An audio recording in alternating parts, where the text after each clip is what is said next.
You know, as sports fans, we just love our superlatives, don't we?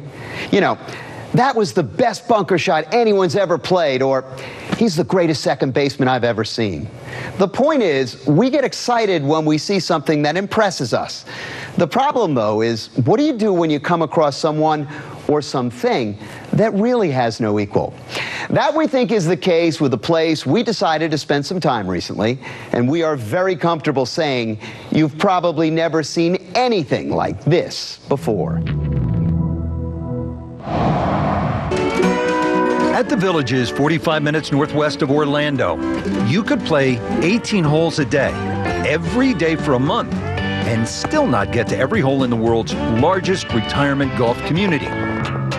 Golf is the lifeblood here, but the Villages is much more than 18 holes, a nap, and an early bird dinner.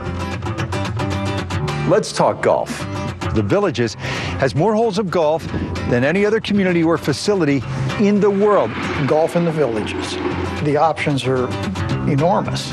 To go out and play competitive golf here is really fun. The Villages is a golf playground for retired people who like to be active. There are over 10,000 tee times available per day. We have 2.9 million rounds this past year. Every kind of course that you could imagine are here. Golf for free and for life. What a way to retire.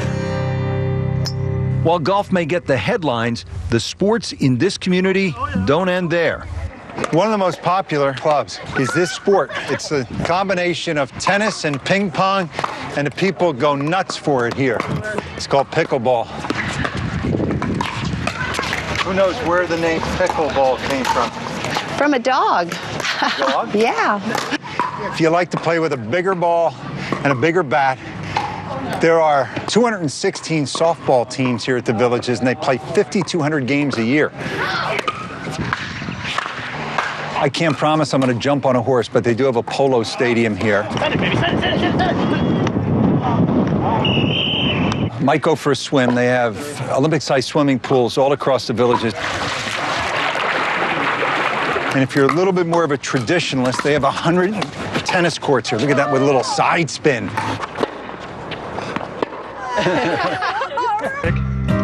Of course, most of the swings here are taken on the 32 9-hole executive courses on which residents can play, as they say, free golf for life, as well as the 11 Country Club Championship courses designed by the likes of Arnold Palmer and Nancy Lopez. Thank you. I need a kiss.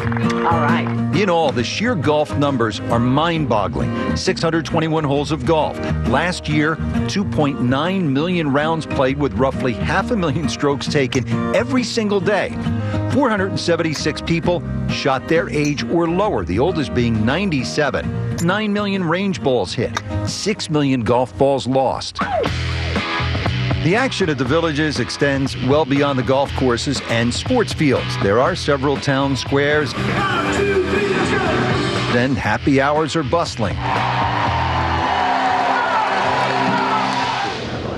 No knock on needlepoint, but they're not sitting in the rocking chair for the most part, making blankets. They're capturing the day. It's that old saying, carpe diem. You know, they're seizing the day. You look at retirement 20 years ago, and you get a pension check and you sit at home and watch TV all day. Retirement here in the Villages is quite contrary. Euchre Club, Badminton Club, I'll go alphabetically, Canasta Club. Painting, drawing, art fusion, sewing. Ba-ba-ba. What's ba-ba-ba? Well, you know. I mean, ba-ba-ba, you know, I mean, I start thinking about ba-ba-ba. He doesn't know what ba-ba-ba is. What, are you kidding me? ba-ba-ba sounds you pretty better. good. I thought you did a lot of these interviews. Yoga, glass fusion, and watercolor, Zumba. There's balloon art, the Agility Dog Club, where they actually dance to music. The dogs do?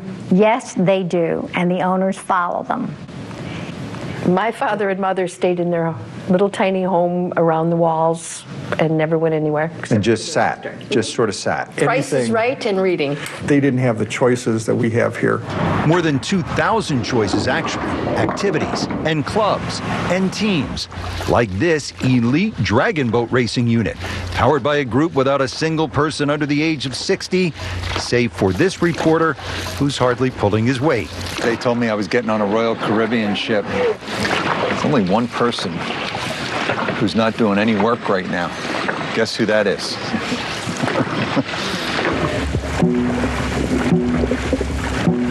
You in better shape now or 20 years ago? Oh, probably better shape now. Better shape now.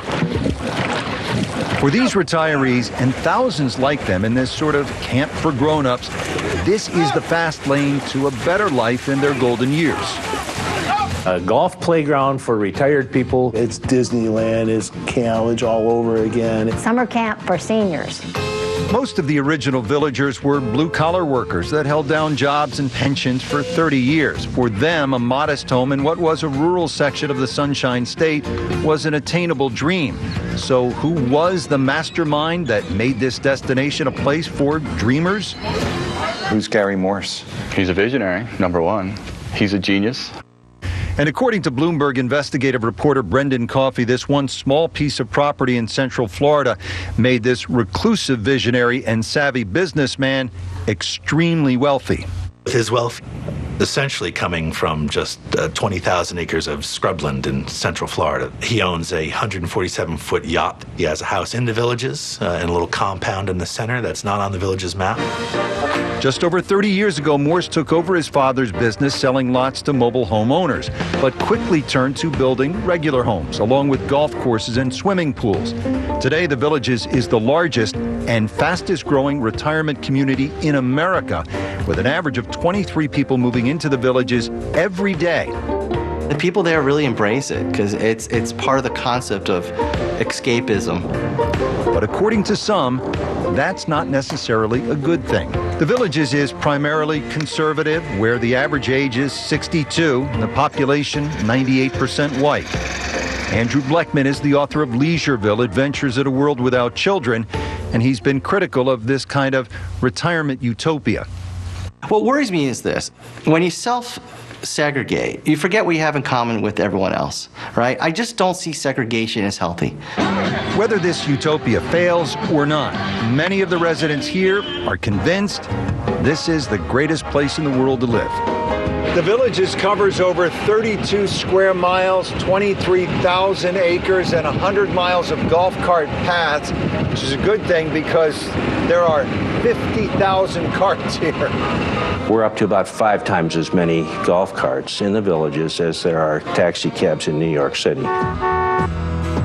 And these are not ordinary golf carts. These are personalized, customized, and stylized, some costing upwards of $25,000. Everywhere you go, people are zipping around, trying to outrun Father Time. It's like being a kid again. You just get up in the morning and you go out and play with your friends. It is a community of active people, like-minded, who are not ready to sit in their rocking chair and watch the world go by. Retirement in America today is a scary concept for a lot of the baby boomers. And I think people don't want to grow old in the way that it appeared to them growing up. Retirees want to be active and they want to feel young or pretend they're young. And the Villages makes it pretty easy to pretend. Next, 10 years after the most destructive tsunami in history, survivor and PGA professional Will Robbins looks back. The room was shaking, and I looked over to my right, and the wall just came straight through and bang.